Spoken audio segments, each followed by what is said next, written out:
Just as current Treasury Secretary Steven Mnuchin was defending the White House budget plan on Capitol Hill, the former Treasury Secretary under Bill Clinton, Larry Summers, speaking out right here on Fox Business against it. In Friday's preview of Friday's Wall Street Week, Summers told Maria Bartiromo the numbers do not add up. There are optimistic economic forecasts. They're further away from the professional consensus than any administration in more than a generation.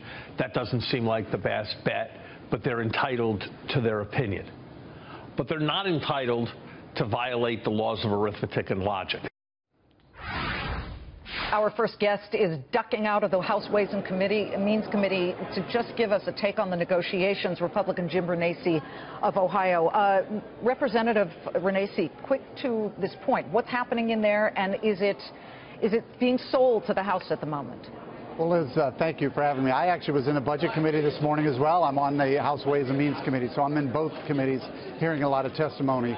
What we're hearing right now with Mnuchin is that they want pro-growth tax policies. So do we. I think so do Republicans, and so do Democrats. The goal has to be to get to 3%. Mick Mulvaney was very good about that today in the Budget Committee. He said, if we don't get to 3% growth, we can't pay our bills, which is also very true.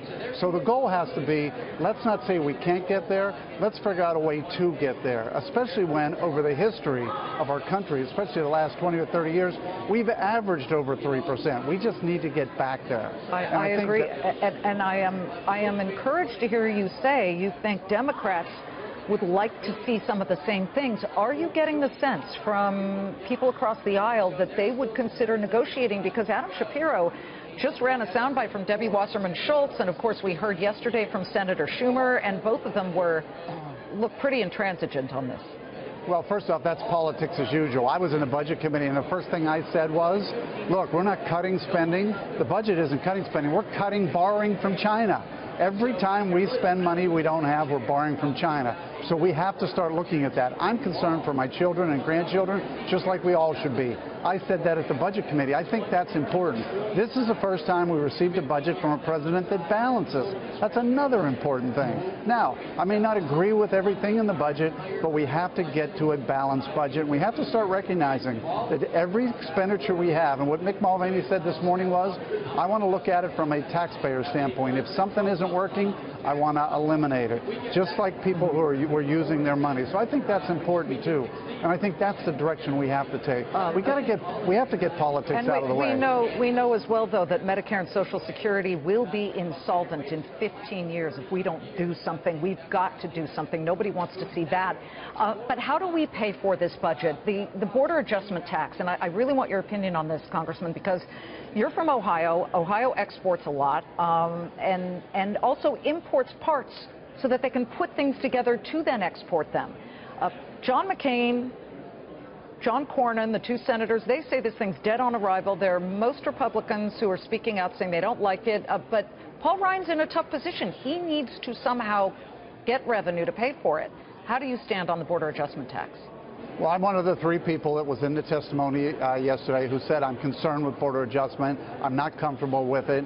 I'm trying to be, but I do have concerns about who pays for it. I do have concerns on picking winners and losers. Well, you think that consumers are going to pay for it. Warren Buffett does too. He just told Fox Business that 3.5 weeks ago. Well, I do too, and that's why I said I'm concerned it picks winners and losers. I'm concerned about who pays for it, and I'm concerned about whether it'll pass WTO. Those were the concerns I brought up yesterday. I didn't get very good answers. But how do we pay for it if we don't do the border adjustment tax?